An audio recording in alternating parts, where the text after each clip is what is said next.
Alright everyone, this is Terabyte Media. I came across this video, the video of this guy. I don't know him and he doesn't know me and there's no string attached. However, he said a lot of things that Nigerian government needs to really work on. But of course, I can say, watching his video, I think he was too lousy and noise making. He needs submissions concerning Nigeria. Now it's trying to let us know that Nigerians are really traumatized people. Nigerians are people uh, that are really suffering and they have to go and look for livelihoods elsewhere. This is a tough one that I have to do, knowing the number of Nigerian friends I have and how this may affect our relationship moving forward, ladies and gentlemen. But the fact of the matter is this: the more we don't speak truth to one another in the face, the more it becomes everyone else's problem. Ladies and gentlemen, Nigeria is our neighbor and friend. Nigeria is the heartbeat of Africa. They are the sound and rhythm of Africa to the world because of their sheer size and talents. That is undeniable. Africa's name, to some extent, goes as far as Nigeria goes in many ways. They are a force to reckon with, and that force, ladies and gentlemen, is also a problem to deal with. This is a country its people speak the loudest, both within and outside their borders, in spite of the many terminal challenges they face every day. This is a country whose spirit isn't easily broken, and if you are objective enough, you will concur with these facts, ladies and gentlemen. But a large percentage of the people of this country have chosen a pathway that cannot be encouraged, whether in Ghana, in South Africa, or in any part of the world. And this is what they have done, ladies and gentlemen.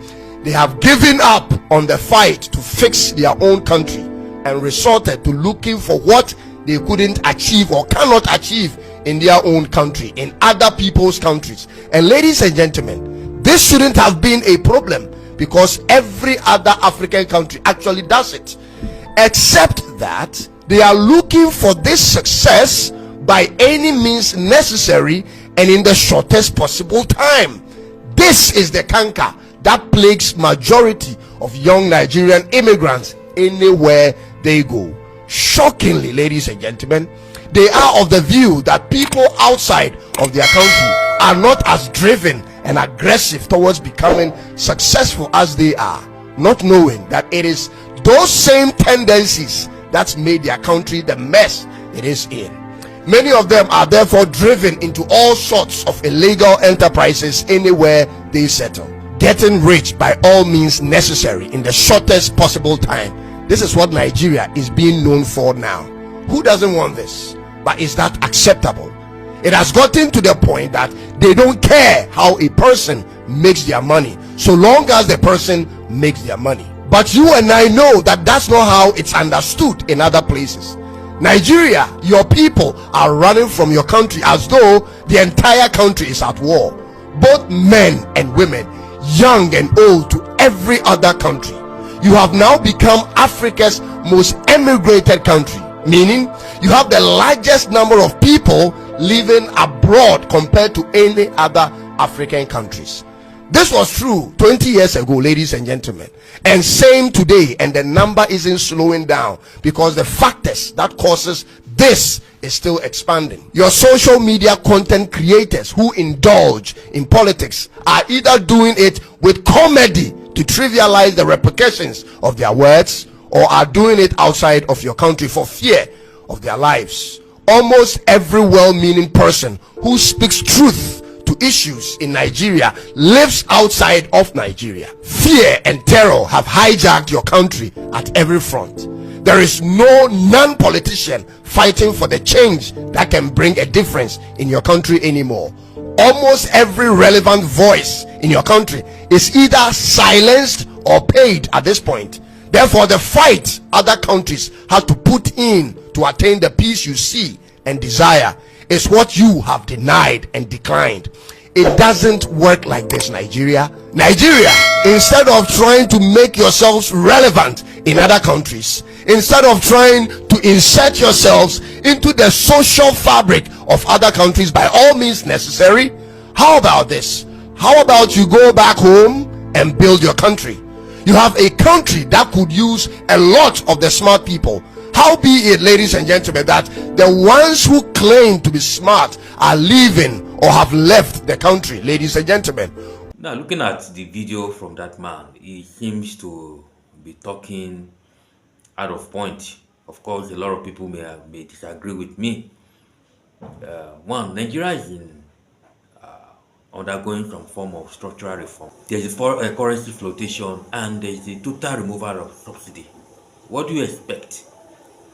Now, if a president he called an old man, 73-year-old man that is probably older than 73 years, to take such reform, and resources at state level is now on the increase, and then the fallout of these reforms is that Nigerians are running outside the country looking for better means of livelihood, thinking the grass is greener there. Don't forget, he makes salient points and several points about Nigeria being the face of Africa. Now, on the positive side, you can hardly see any exploit made by people of African origin that are not Nigerian. We have the population, but the population is not up to that of China. But of course, Nigeria is doing well with its population. Now, the problem with other African countries, especially Ghana and South Africa, is the fear of domination. They feel Nigerians are going to dominate them. Nigerians are hardworking. In several sectors of the economy, Nigerians have been hardworking. Now, this guy is the Ghanaian, and if you compare the economy of Ghana, the country is making noise about, it's not even up to that of Lagos. Lagos is subnational. The economy of Ghana is not up to that of Lagos. We are not even talking about the entire economy. Now, the reason he is saying Nigerians out there in Ghana is because of those reforms that are very, very important that Nigerians, the government must undergo for the country to be stabilized. The teething effect of that reform that is making him see Nigerians all over the places.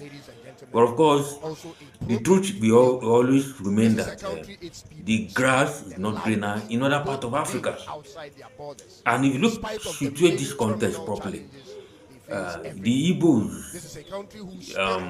that are in Ghana has always been the one, and other part of the Africa, and are always the ones giving Nigerians this kind of bad reputation in a way, trying to dominate them there. You can hardly see other tribes in the country having such kind of how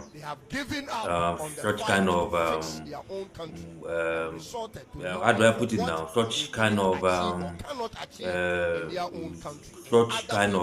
attitude. Of course, if you have to carefully look at it again, those that are impacting Ghana are Nigerians of Igbo origin, are Nigerians of Igbo extraction. Now, if you talk about the Igbo man that is saying he's going to establish an Igbo kingdom there, I think I learned he has conglomerates in Ghana. And if you check at the contribution of that company to Ghana, you will know that that man is impacting the economy of Ghana. So it is not all true to now begin to think that Nigerians are out there just to feast on your economy or to feast on your resources.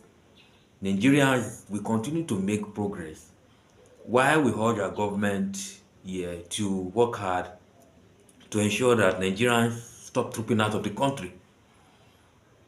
We also let Africa know that, look, Nigeria is not as bad as they think. We are the largest economy, although that figure has always been disputed one way or the other. But of course, if a country can undergo currency flotation and subsidy removal, I think it shows that we in Nigeria are capable of setting the laws of economy to ensure that, look, we work hard to ensure we improve our economy no matter the pain that may accrue.